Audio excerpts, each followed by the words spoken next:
Hey guys, my name is Zane back here. I've tried to record this video a total of 4 times now, and it has refused to upload. I'm not sure why, but I'll try to do it again with this one. I think some of the files got corrupted. So this is, but in my last video, I talked about how I was going to do some recordings on my personal clown story and the clown story of my friend. So my friend, who we're gonna call Trent, because he doesn't want his name said in this video, he lives in California. He lives about 2 hours away from me. So he got home from work one day, and he went up to the roof for some reason. I don't know why. He lives in an apartment with like a bunch of other people, and they all have stairwells to the roof on the top floor. So he went up his stairwell, and he went onto his part, I guess his part of the roof. I guess they're like different areas of the roof that they're separated by like low walls or something. So then he saw what he thought was one of his neighbors watering her plants. But when he went over to talk to her, the person stood up, and it was definitely not his neighbor. It was a man in a clown suit and with a clown mask on, holding a giant pair of like bush and plant clippers. They're basically a big pair of scissors. Like, if you don't know what they are, they're basically a big pair of scissors for plants. So then he immediately backs up, and he's like freaking out, like, what the heck? Why are you on the roof? So he looks around trying to see what stairwell the clown came out of, and he can't find one. He sees that they're all closed, and whenever you go on the roof, you never close the door because they always automatically lock. And they only unlock from the inside. So he's thinking, how did this clown get on the roof? So the first thing he does, being the dork that he is, he called me instead of, I don't know, calling the cops. And he puts it on FaceTime, and he turns the camera around, and he shows me this clown on the other side of this really low 3-foot wall. So then the clown is very, very slowly walking over to the wall and climbing over it. So then he's like, what do I do? And I'm like, go into your house, lock the damn door, run all the way down the stairwell, lock the door to the stairwell, and then call the cops. So that's what he did. And he kept me on FaceTime the entire time. So then the cops showed up, and he can hear the clown banging on the door to the roof. So then he lets the cops up onto the roof, and the clown takes off running for the edge of the building. And the cops are like, stop, don't jump, or something like that. And I couldn't exactly tell what they were saying because it was like 12 of them yelling at once. But then I see the clown jump over the edge of the building, and this is like a 40-story high building because it's in the middle of LA. So then he jumps off the 40-story high building, and all the cops are over the edge. And the clown has one of those like the cliff diving suits. I don't know what they are, but they're like cliff diving. He looks like a flying squirrel, basically, but it's designed to look like a clown suit, but he's fucking flying with it. So then this clown just evaded capture by flying away. So then they couldn't find this guy, somehow. Couldn't find a giant fucking flying man. And so he was never found, but he never bothered my friend again. So I guess all is well. So then on to my story. And mine's not as crazy as that is. But I live in a house with 3 other girls. And we used to have 2 male roommates. And one night it was the four of us girls were home. And the 2 guys, I think, were off partying. And we were studying in the den. We had like music on and stuff. So it was obvious that someone was home. So then we got a knock on the front door. So we're thinking, okay, maybe one of the guys forgot his keys, and he needed to be let in. So one of the girls went and opened the door, and she screamed, and I jumped over the back of the couch because I was like sitting on it, and I saw that there was this clown standing outside the storm door, because where I am we get some pretty horrible storms, so we have storm doors. So then he was really slowly knocking on the storm door with this giant machete. It was like an actual machete, and I was like, where did you even get one of those? And where do you even get one of those?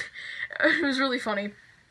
We were all just like, wait, what? At first, and then we also heard a scream from the backyard, and one of the girls ran outside, and it was, my dog, who is a giant, like, German Shepherd, Pitbull, Akita mix.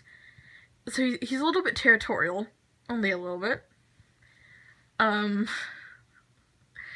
So he was, like, he had, like, tackled the guy because the clown had a gun.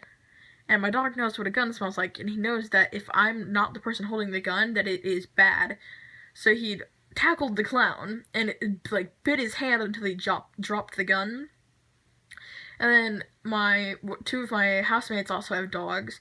One of them has 2 pit bulls, and one of them has a Rottweiler. So those 4 were also no, not 4. I can't count, clearly. Those 3 were also out there, and they weren't really attacking, but they were, like, barking. And, my dog wasn't really attacking, he was kind of just, like, pinning the guy to the ground. So then the other clown hears not the first clown. The first clown, who's out front, hears the second clown scream, runs through our back gate, like, kicks my dog. My dog barely moves because he's, like, a good 200 pounds of muscle and bone.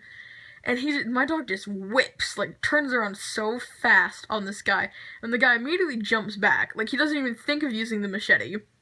And my dog is just, like, barking and, like, biting at him, and so the first clown runs at the gate. The second clown, who he had pinned to the ground, jumps over the fence, like, goes and vaults over the fence, like, puts his hands on top and just jumps over. And the first clown just runs at the gate and, like, slams the gate behind him so my dog can't get out.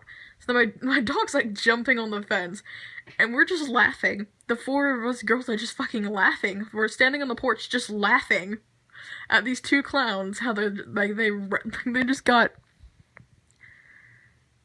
taken down by 4, not 2, I can't count still, by these 4 dogs, and we're just laughing about it. So then we go over and we call the cops, and they come, and they try to find the clowns, but they can't, so then we turn the gun over, and they find that it's registered to some guy, and him and his partner go to jail for, like, attempted assault, with a deadly weapon, attempted assault, attempted breaking and entering, or something like that, and a bunch of other things, like trespassing. So, me and my friends thought it was funny, and at first we weren't gonna press charges, but then one of my friend's dads was, like, adamant about pressing these charges, and I was like, okay, sure, go ahead, ruin these 2 guys' lives, and they didn't even do anything but, like, scare us, and then do something really funny.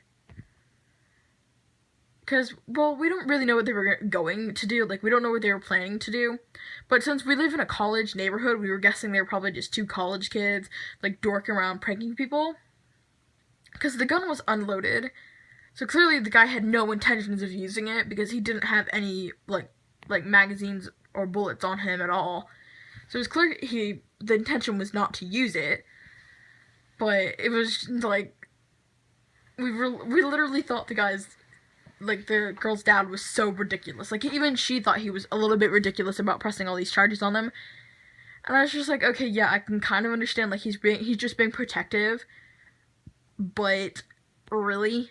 You literally just ruined these 2 they're the same age as we are, and they were just pranking us. They weren't really going to, like, kill us or anything. Because, one, there was no way they were getting in the house anyways. We have, like, really good security and storm doors and these 4 massive-ass dogs. And I have a handgun license, so I happen to have a handgun and a sawed-off shotgun. So, come fight me. But it wasn't like they were going to, like, kill us or anything. They were just pranking us. This girl's father literally just ruined these 2 college kids' lives, and they're, like, the same age as us. And now they're going to jail for attempted assault with a deadly weapon because this girl's father wouldn't just lay off because they're just college kids who probably got drunk and pulled a prank. And yeah, I can understand, hey, they should probably be, like, what is the word for it? They should probably be, like, They should probably get in trouble for what they did. Yeah, but you shouldn't send them to jail for 6 months of their life just because they pulled a prank. Some pranks, like vandalism, or like breaking and entering, I can understand why they would go to jail, but they were just, like, scaring us. Like, they weren't gonna hurt us. So, we all thought he was a douche. But in my next video, I'm going to be talking about how UFC should not be testing for things like marijuana and, well, mostly just marijuana. Because it has nothing to do with, like, it's not a sports performance enhancing drug. So, like, why they shouldn't, I think they shouldn't be testing for those. Why, like, my opinion on why they shouldn't be testing for them.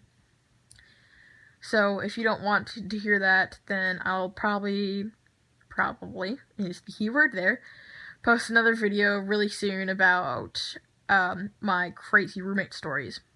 But until then, peace out, and have a good day.